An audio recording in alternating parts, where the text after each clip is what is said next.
Hey, I want to welcome you to another episode of Mission Matters. My name is Adam Torres, and if you'd like to apply to be a guest in the show, just head on over to missionmatters.com and click on Be Our Guest to apply.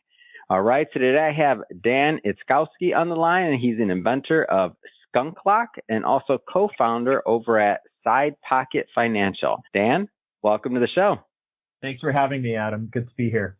All right, Dan. So I know that you're known for quite a few things, whether it's Skunk Lock, whether it's Side Pocket Financial. I mean, you're doing quite a bit. I mean, in investing, I mean, there's a lot around that. But I guess just to kind of get us started here, like when I think of you as an entrepreneur. I don't know if you like or don't like the word serial entrepreneur, but you got a lot going on. How did all this start for you? I think it started a long time ago when I was a little kid. You know, I always liked building things.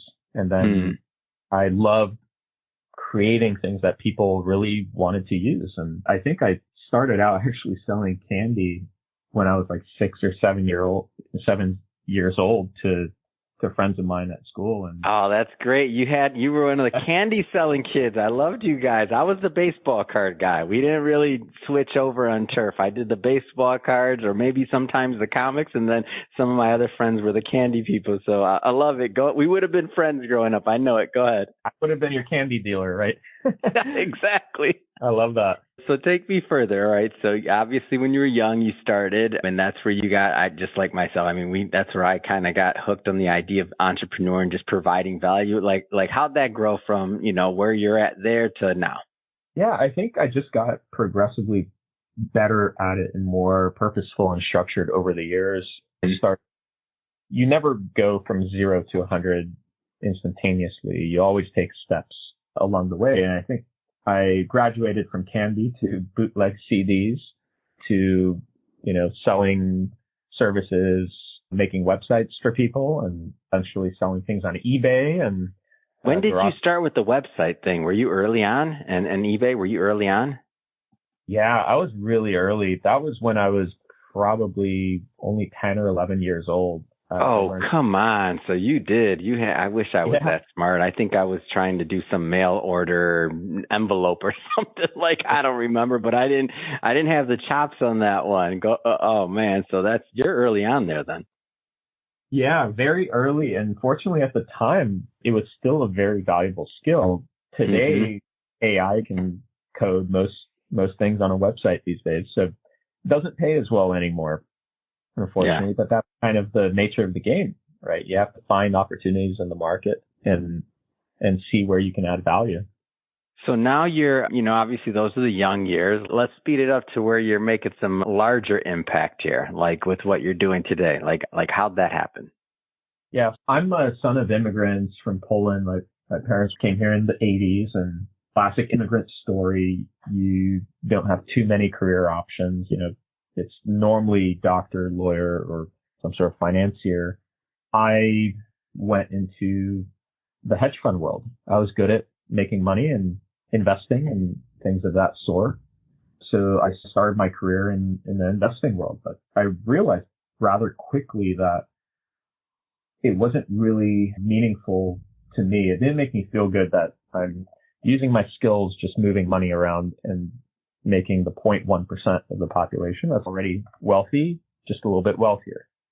So I wanted to start building things, and that's what I did. And I'd say my first breakout company was a personal company a company that was very personal to me because I had a lot of bikes stolen growing up in San Francisco.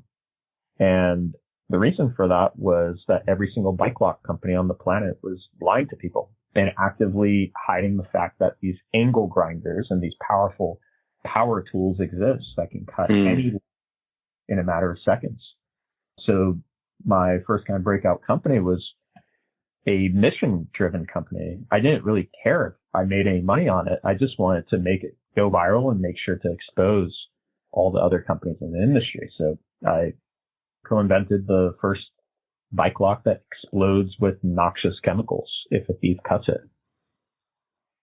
Wow, what an idea there. Did you get, when that first happened, or you came up with that idea, did you get any backlash from that? It's just such a novel idea. How did you think of that?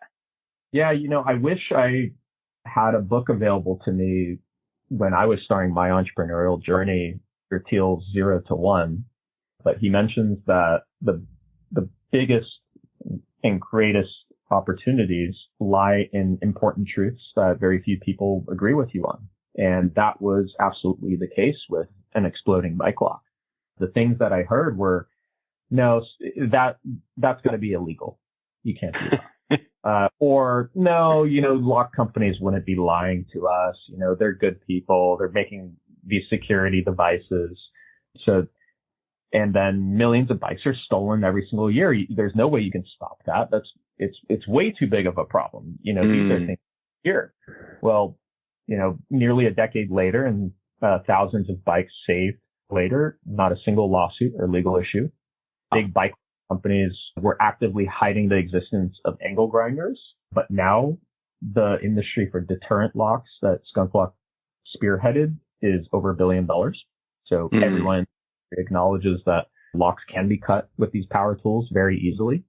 And Skunk Lock receives 100 plus emails, thank you emails every single month from customers saying that it stopped a theft attempt. So clearly there's something there. Do you remember the ideation process that you went through to come up with the product? Or was it just like you're sitting there and it came to you or the other co-inventor? Like, how did that, was it like a stroke of genius? I'm always curious on an inventor's mind, like when these things happen, like, or was it a build up where you had a whiteboard? Like, how did you come up with the concept? I think it's how I wired my brain over the years was always everything. And to a degree, it's principal component analysis, trying to look at the foundational assumptions that you're making around everything. The foundational assumptions were that you can make a stronger, harder, thicker lock and it would be more effective. Or you can use German steel, whatever that means. Like some of them were claiming, and you can resist bike theft, where the truth is the difference between a $300 lock at the time and a $20 lock was about 6 seconds of cutting time. Wow. Nothing for a thief, right? So in terms of ideation, I think I just accidentally trained my mind to have that degree of foundational thinking and skepticism and looking for these truths where I can potentially identify and then commercialize it into a product. And that's what we did over the last decade or so, close to a decade now. Man, that's an amazing story. And so when you're building companies and looking for, I mean, you're attacking different niches, you're attacking different angles. And when I saw this originally, I'm like, okay, so we have a bike lock on one side and then we have, a side pocket on the other side. And I'm like, that's a big bandwidth for an entrepreneur. So maybe give us how does that happen?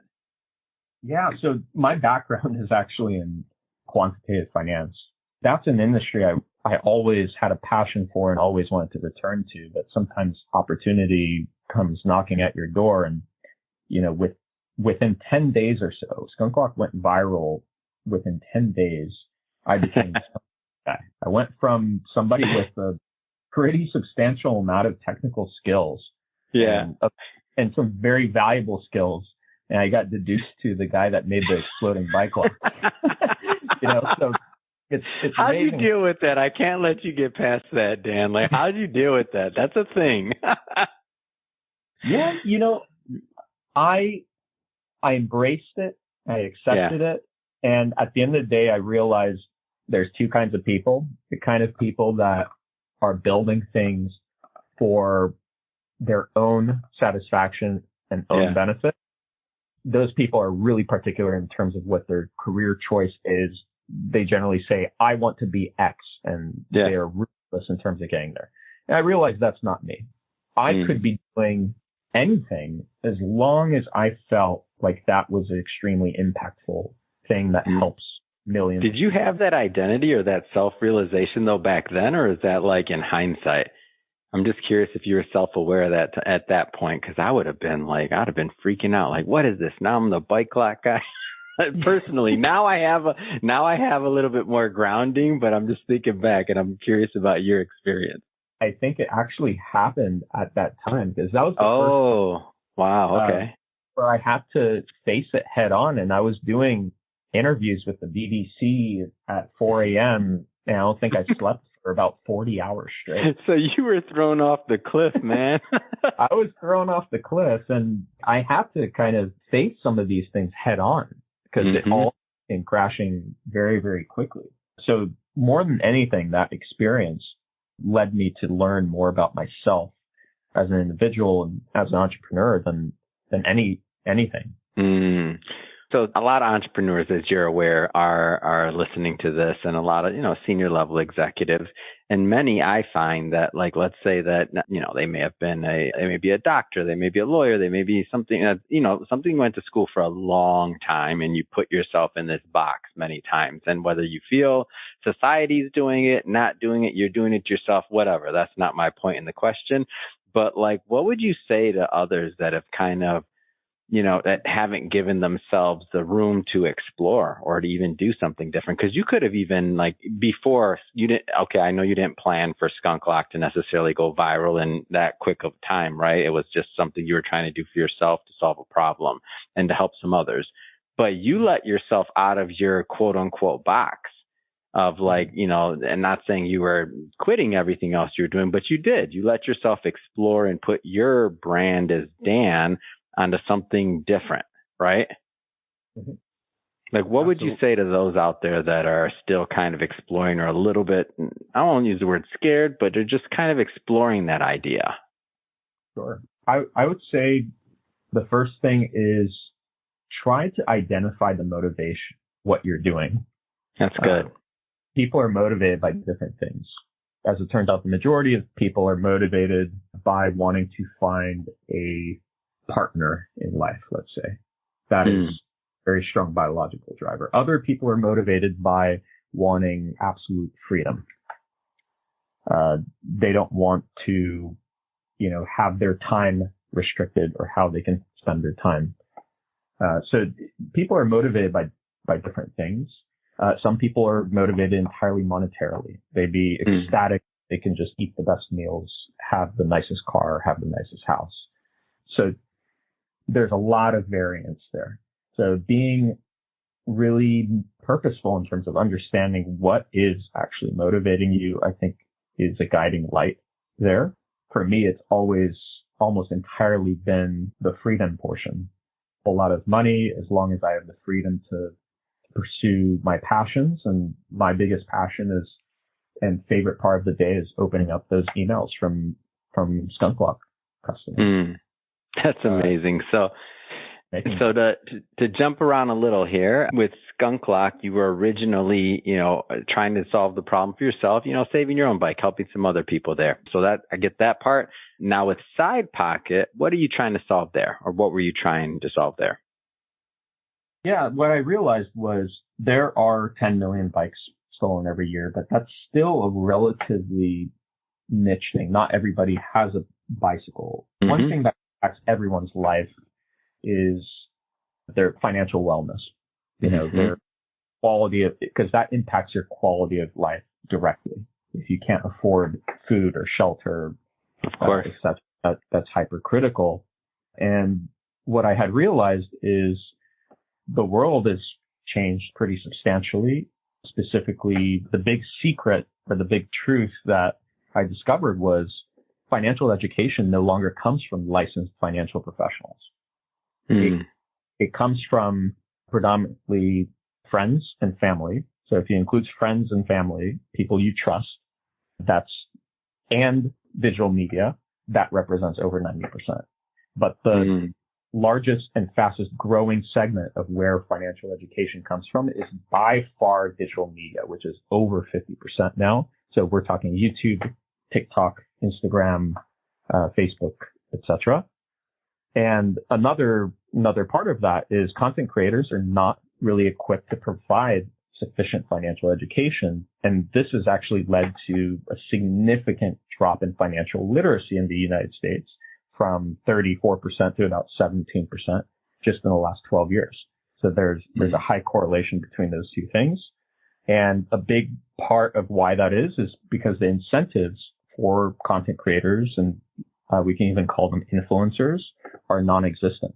Creators get less than 1% of the total revenue for providing this incredibly important financial knowledge, where brokerage houses like Robinhood and Fidelity and TD end up taking the majority. So the of that revenue, because they get revenue on every client marginally that's brought in for the lifetime value of that client. And the industry has been keeping that from these educators and creators purposefully since the beginning of time, pretty much, right? So my thing here is we have new people that are fundamental in helping us resolve some of these problems that we have in the United States surrounding wellness. So financial literacy, which has led to $7.1 trillion deficit in retirement funds. People are not saving enough. They're not investing enough, and they're investing in the wrong, they're gambling.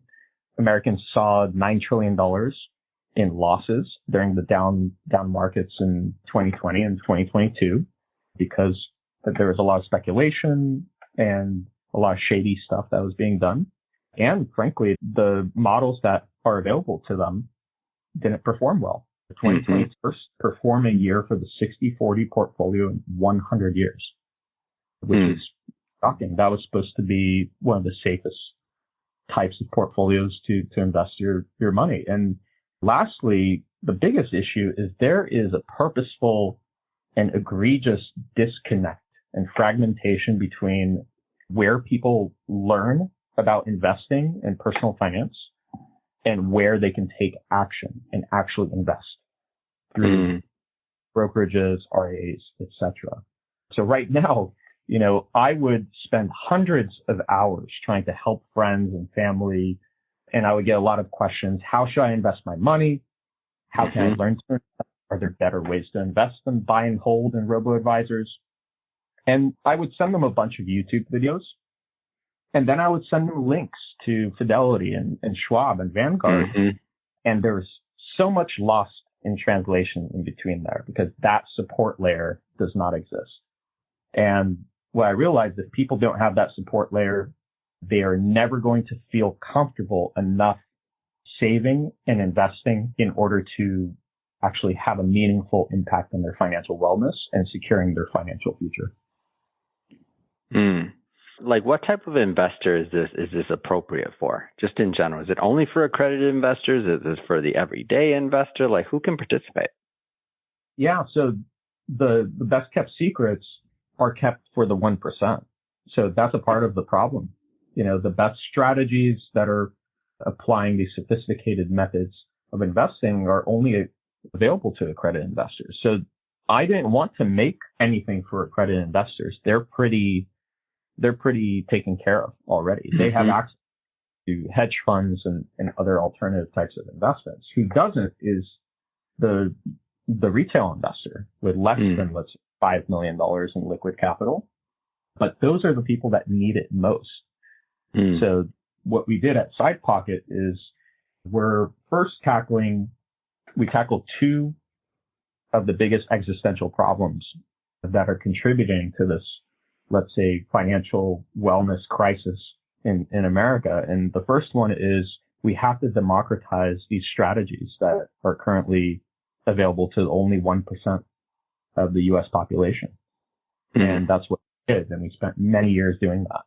We've been working on that for over 5 years at this point. And we did that successfully. That's the foundation of what we built. Without that, you can't build anything on top of it. But then you have to address financial literacy, because if people, one, don't have trust and the minimum amount of financial literacy, then they won't feel comfortable actually investing. So the way financial literacy is we have partnered and are partnering with some of the most well-known and biggest social media influencers and content creators, or what some call finfluencers, in order to help us educate the 99% that don't, and do it in a fun, engaging, and really easy to understand way. So imagine having index the index fund explained to you by a food influencer relative to, how fine dining works, or a baseball card collector you mentioned, imagine having a baseball card collector influencer or a YouTuber explain to you what the Sharpe ratio is relative to baseball cards. And it's fun, it's engaging, and you learn a lot. And you learn just enough to feel comfortable taking the next step and taking action. And it's all within the same platform, which we're calling the Content Integrated Investing Platform, or CIP. Man, I love this idea, and I love your examples. Because I feel like the more you can bring high finance concepts to relatable things that happen daily. So it's not just a conversation where you have with your advisor historically once a quarter or once every 6 months, or maybe even annually, or for most people, never, right?